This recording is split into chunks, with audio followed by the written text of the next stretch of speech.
Hi, welcome to Cecil TV. I am Doug Donley. This is the fifth in a series of interviews of candidates for Cecil County Council.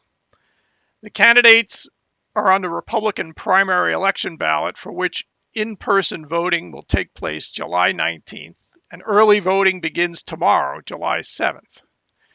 We wish we could interview all council candidates running this year, but Bob Gatchell, who is running against Al Miller in the 3rd District, has not responded to multiple requests. In this interview, I'll be speaking with Donna Culberson, who is running for the 4th District Council seat against Charlestown resident Donald Gividen, a newcomer to Cecil County politics. You can find our interview with Mr. Gividen on the Cecil TV website. The 4th District includes Perryville, Port Deposit, Charlestown, Calora, and Conowingo. So I am happy at this time to welcome Donna Culberson. Good afternoon. Good afternoon. So let's get started. You were appointed to the County Council earlier this year to represent District 4 after the resignation of George Patchell. In your brief time as a council person, can you tell us what you have accomplished and what your goals would be if you are? Well, I've only been in office for a short period, but I worked with Councilwoman Gregory on the backyard chicken bill, which we managed to get passed this year. That is the biggest accomplishment at this point. We've had a number of resolutions and bills that were presented to us, which have also passed as far as rezoning and other, I can't remember everything off the top of my head, but other bills and resolutions that have come before us. I think my biggest accomplishment is actually getting appointed to the empty seat that was vacated by Mr. Patchell. So to me, that is my biggest accomplishment, along with the backyard chicken bill. Checks and balances are an essential part of protecting our democracy at all levels of government. In your opinion, what is the role of the County Council in providing transparency for the public in local government, particularly the County Executive's Office? I think that is a major role of County Council. There has to be checks and balances between the executive and the legislative branch of our county government. We have to be able to have transparency, not only from the executive level to the council and the legislative level, but there has to be transparency for all of our constituents. Everybody needs to know what is going on at the government level at any point in time, and be able to ask questions, offer information, offer criticisms, offer solutions, suggestions, whatever might be on any bills or resolutions that are brought before us. So absolutely 100% there has to be checks and balances. Great. When considering budgets and taxation, we frequently hear candidates compare government finances to personal finances, or saying that government should be run like a business. In both of these instances, investment, even if it takes away from the money we have to spend on a day-to-day basis, is necessary to make our future more secure. If investing is a good thing, why isn't investing in our schools and our students by exceeding the state calculated maintenance of effort also a good thing?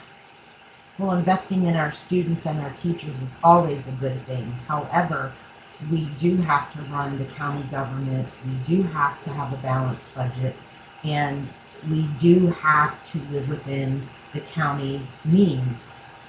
It is like a business, it is like our own personal finances. We can't spend more than we have, otherwise we don't have a balanced budget.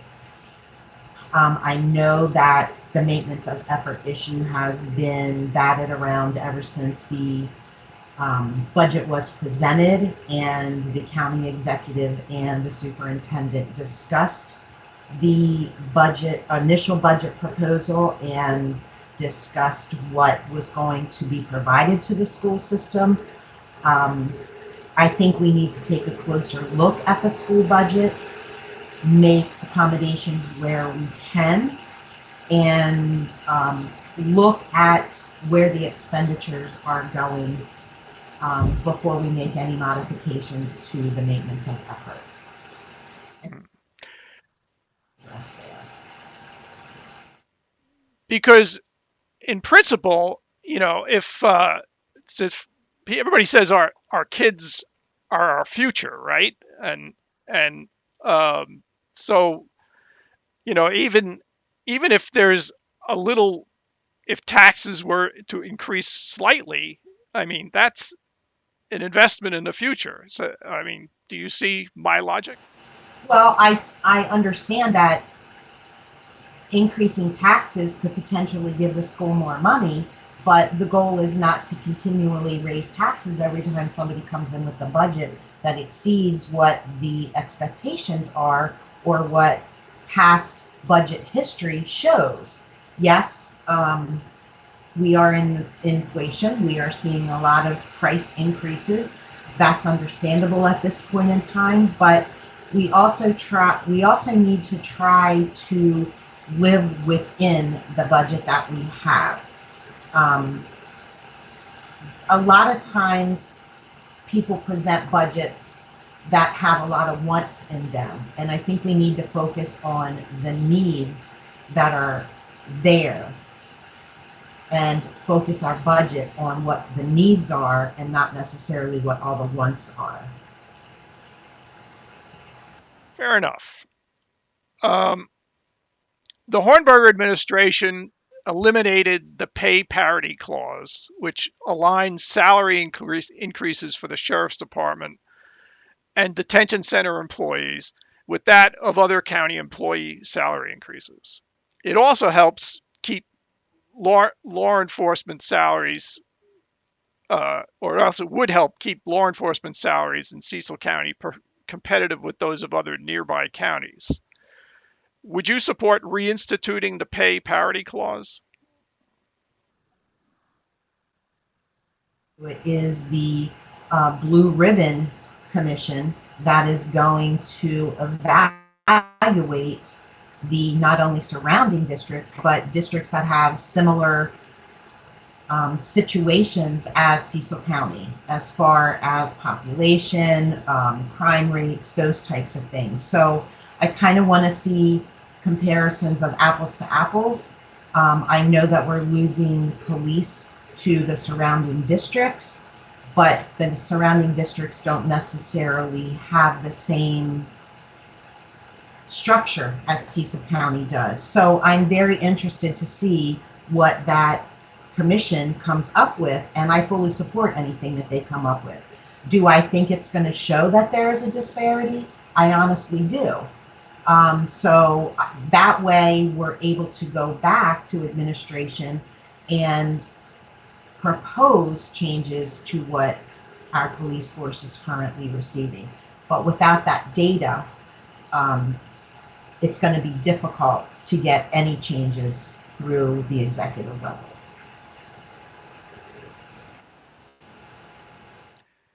All right. The next question is, it's really kind of about terminology or perhaps semantics and how they've been used in campaigning and etc. But bear with me. Also running to retain their council seats this year are Al Miller and Bill Couts.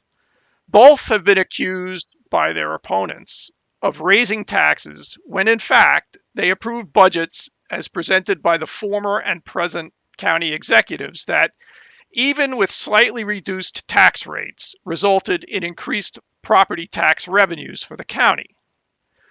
Since you also voted to approve the current administration's 2023 budget, do you consider your vote as a vote to raise taxes?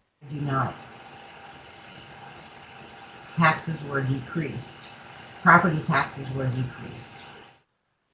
Yet, many people's taxes went up. I have no control.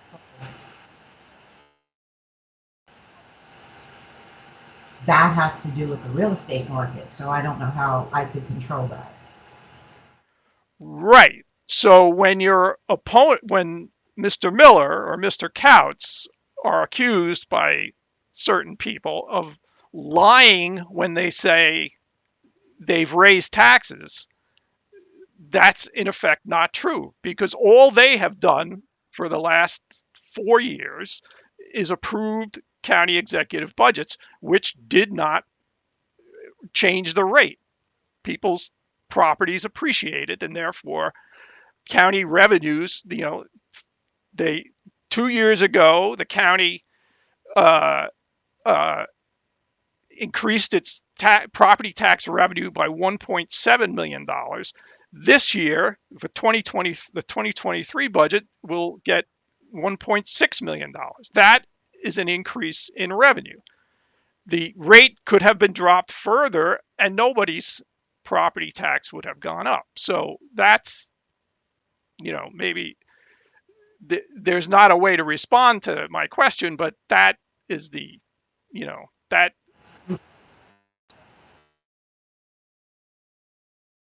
Well, I believe the information that was presented on the tax increases that Miller and Couts approved were in prior administrations. And I believe they were tax increases that, even though they may have been in the budget that was passed and approved, they could have opposed those tax increases. Well, Al McCarthy only raised taxes in his first year in office, and the property tax rate remained flat for the remaining 3 years. Mr. Couts and Mr. Miller have only been in office 4 years and have only been able to vote on budgets in which the rate has remained the same. I can't respond to that because I wasn't here prior to the time period that you're referencing with Mr. McCarthy. However, in the mailer that was sent out, there were specific notations as to where those statements were coming from. So I'm going to refer you and your viewers back to those flyers and those statements. And if you don't have them, then I can have those sent to you. I can have those comments sent to you. Okay, I'll read them if I get them. Thank you. Okay, last question. Your candidacy, along with the candidacies of Bob Gatchell and Rebecca Hamilton, have received considerable support on social media from Council Vice President Jackie Gregory. If given the opportunity, do you plan to support her if she seeks to become council president? I honestly hadn't given that any thought because as of right now, Mr. Meffley is still council president. And I think it's all going to depend on what happens when the two of those are up for re-election. Who knows if they'll even be appointed, if they'll even be re-elected. And as far as I know, if they are, I don't even know if either one of them are running. I have not discussed that with them. So that's a question that I can't answer until I know who's there. Well, my understanding is you will have an opportunity once in next year, once you are all, whoever wins is seated, there will be a new selection of president. So you will have that opportunity. And I understand you don't want to necessarily say who it is you would choose. In any case, well, those are my questions, and I thank you very much for giving us this time.